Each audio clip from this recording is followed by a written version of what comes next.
क्या यहां से अब डायरेक्ट उनको अडयाला जेल रावलपिंडी मुंतकिल किया जाएगा? क्या प्रोसीजर होगा अगला?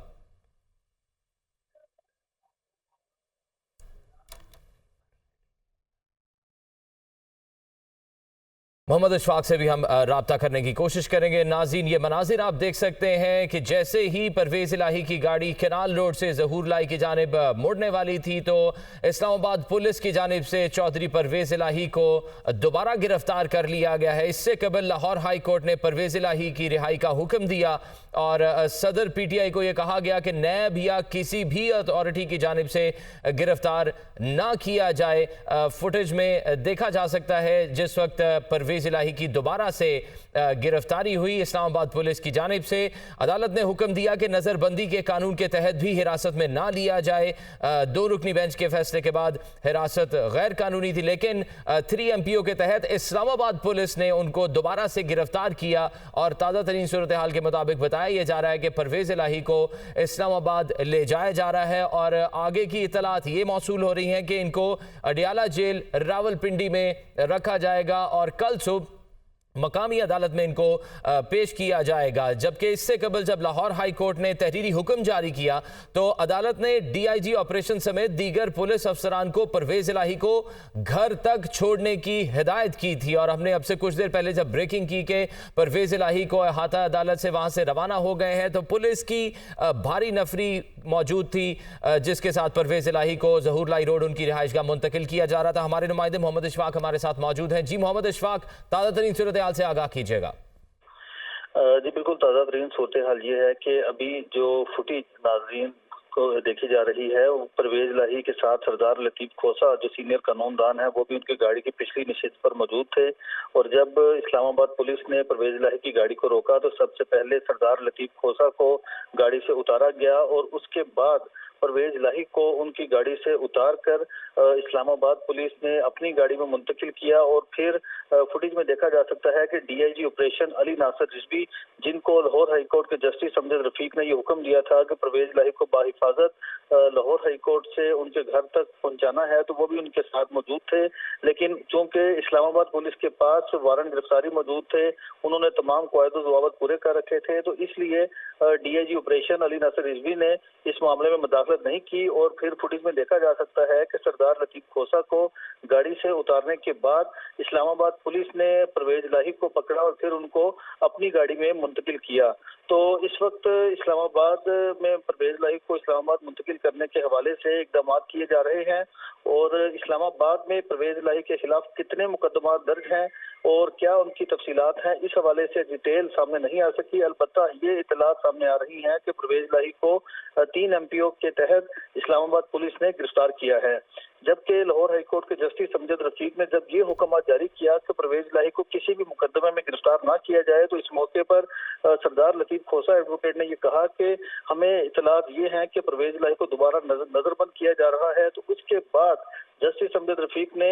इस हवाले से भी इन इक़दाम को ऑर्डर का हिस्सा बनाया और फिर ऑर्डर में ये लिखा कि परवेज़ इलाही को किसी सूरत भी नजरबंद भी ना किया जाए। तो इन तमाम अहकामात के बावजूद अब इस्लामाबाद पुलिस ने परवेज़ इलाही को गिरफ्तार कर लिया है और कुछ ही देर बाद इस्लामाबाद पुलिस की जानिब से बाकायदा परवेज़ इलाही की गिरफ्तारी से मुतल्लिक इलामिया भी जारी किया जाएगा। तो मोहम्मद अशफाक, जिस तरह से हम फुटेज में भी देख रहे हैं, सबसे पहले सरदार लतीफ़ खोसा साहब को गाड़ी से बाहर उतारा गया और उसके बाद जिस तरह से फुटेज में नजर आ रहा है, तो क्या चौधरी परवेज़ इलाही की जानिब से कोई मज़ाहमत भी की गई? फुटेज में देखा जा सकता है कि चौधरी परवेज़ इलाही गाड़ी से बाहर नहीं आ रहे थे और वो लाहौर हाई कोर्ट का हुक्म का बार बार जिक्र कर रहे थे। तो उसके बाद जो इस्लामाबाद पुलिस के जो अहलकार हैं उन्होंने फिर परवेज़ इलाही को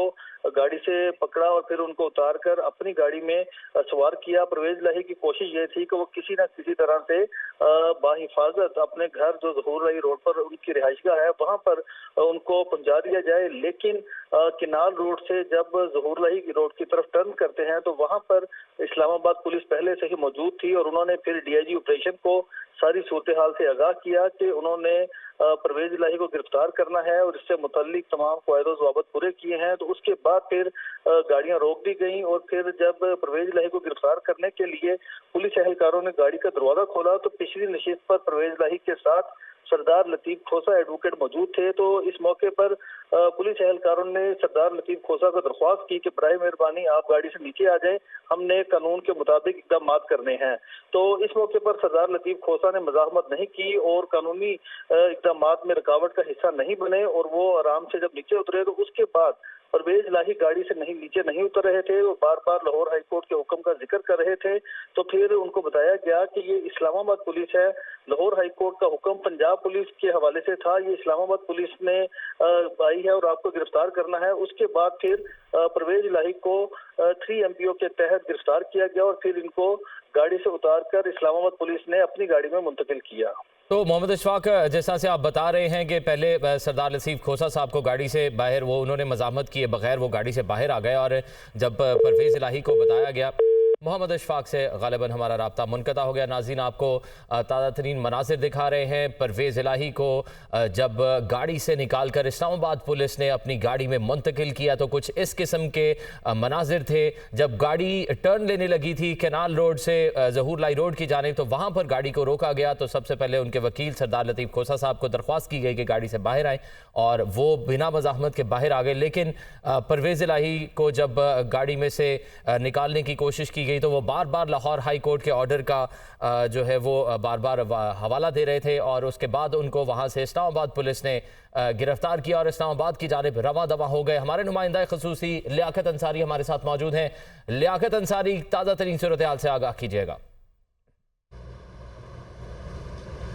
ताज़ा तरीन सूरत हाल यही है कि जो परवेज़ इलाही हैं उनकी इस्लामाबाद की तरफ रवानगी का सिलसिला जो है वो जारी है और जो फुटेज मंजर आम पर आई है उसमें देखा जा सकता है कि परवेज़ इलाही को जो उस गाड़ी से निकाल कर पुलिस की सफ़ेद रंग की गाड़ी में मुंतकिल करने का प्रोसेस है वो देखा जा सकता है कि किस अंदाज से पुलिस ने जो है उनको बाजू से और टांग से पकड़ कर जो है वो अब दूसरी गाड़ी में मुंतकिल किया, क्योंकि उनकी तरफ से मज़ाहमत की जा रही थी। अब जो है अब जो परवेज़ इलाही की लीगल टीम है वो इस सारी सूरत हाल के बाद जो है वो आइंदा का कानूनी लाहमल जो है वो इख्तियार करने जा रही है और इस हवाले से इतलात यही है कि इस्लामाबाद में भी और लाहौर में भी दोनों महाज पर जो लीगल ऑप्शंस हैं उनको एक्सरसाइज किया जाएगा। तहरीक इंसाफ के मरकज़ी सदर परवेज़ इलाही को जो आज लाहौर हाई कोर्ट से रिलीफ मिला वो उस रिलीफ के नतीजे में घर नहीं पहुँच सके, बल्कि ज़हूर लाई रोड को टर्न लेते ही गाड़ी जो है उनकी रुक गई और उसके बाद लाहौर पुलिस और DIG ऑपरेशन और जो दीगर काम जिनको ये टास्क दिया गया था कि परवेज़ इलाही को उनके घर मुंतकिल करना है, तो वो रास्ते में ही जो है वो इस्लामाबाद पुलिस ने अपने जो 3 MPO के तहत एक दस्तावेज़ उनके पास थी जो कि कानूनी तौर पर तकाजा था कि उसके तहत परवेज़ इलाही को तहवील में लिया जाए, तो उन्होंने इस प्रोसेस को जो है वो मुकम्मल किया है। बहरहाल इस हवाले से तहरीक इंसाफ के जो सदर हैं उनकी मुश्किलात जो है वो काफ़ी दफ़ा उन्हें अदालतों से रिलीफ मिला, उनके 2 केसेस डिस्चार्ज भी हुए अदलिया से, लेकिन उनके खिलाफ कुछ ना कुछ कोई ऐसे केसेस सामने आ रहे हैं जिसके नतीजे में उनको मज़ीद गिरफ्तारी का या नज़रबंदी का सामना करना पड़ रहा है। पहले भी वो एक 30 दिन की नज़रबंदी जो है वो मुकम्मल कर चुके हैं, जबकि उनके खिलाफ नैब के केसेस के अलावा मुबैना तौर पर जो है मुख्तलिफ तरक्याती मनसूबों में किक बैक्स के केस हैं उनका भी उनको सामना है। और उसके बाद अब ये 3 MPO के तहत जो नज़रबंदी है इस हवाले से भी जो है वो ज़ाहिर तो डिप्टी कमिश्नर जो है वो 3 MPO के तहत नज़रबंदी करते हुए यही मौक़िफ़ इख्तियार करते हैं कि नक्शे अमन आमा का ख़तरा है, इसलिए उनको हिफाजती तहवील में लिया जा रहा है। लेकिन मुमकिन है कि इस्लामाबाद पहुंचने के बाद उन्हें किसी और मुकदमे में भी उनके खिलाफ या FIR सामने आए, ये तो अभी बाद में ही मालूम होगा। लेकिन इस बात के इम्कानात को रद्द नहीं किया जा सकता कि उनके खिलाफ कोई और भी जो है वो कानून नाफिज करने वाले अदारे या तहकीकात करने वाले अदारों के पास उनके खिलाफ और भी ऐसा मवाद हो जिसकी बुनियाद पर वो अपनी कार्रवाई करे। तो बहरहाल इस वक्त ज़हूर लाई रोड जो है वो अब यहाँ पर पुरसकून है। यहाँ से पुलिस की तमाम गाड़ियाँ जो आई थी उनके साथ और उसके बाद अपनी एक कार्रवाई करने के बाद यहाँ से रवाना हो चुकी हैं। अब जो परवेज़ इलाही की लीगल टीम है जिसने जो लाहौर में वकला है और जो इस्लामाबाद में है वो अगले जो कानूनी रिलीफ लेने के लिए जो है वो अगले जो मुमकिन तौर पर ऑप्शंस हैं उसको जो है वो इस इकदाम को जो है वो 3 MPO के इकदाम को नज़रबंदी के इकदाम को चैलेंज करने जा रहे हैं और जो लीगल ऑप्शन हैं उन तमाम को एक्सरसाइज करेंगे, तमाम लीगल ऑप्शंस को एक्सरसाइज करेंगे। लियाकत अंसारी, आप हमारे साथ ही मौजूद रहिएगा, आपसे मज़ीद भी तफसीलात तफसीलात लेते रहेंगे। हमारे साथ deputy bureau chief Lahore Hasan Raza मौजूद हैं। हसन रजा, जब लाहौर हाई कोर्ट का वाज़े हुक्म आ गया कि नैब या किसी भी अथॉरिटी की जानिब से गिरफ्तार ना किया जाए, ये भी कहा गया कि नजरबंदी के कानून के तहत भी हिरासत में ना लिया जाए, तो फिर भी क्या कोई प्रोविजन निकलती है कि इस्लामाबाद पुलिस 3 MPO के तहत दोबारा गिरफ्तार कर ले? देखिए, इस्लामाबाद के जो पुलिस हुकाम है उनका ये कहना है कि क्योंकि अभी तक उनको कोई ऐसा रिटन ऑर्डर मौसूल नहीं हुआ या किसी भी अदालती अमले की तरफ से या डायरेक्शन हमें कोई ऐसी मौसूल नहीं हुई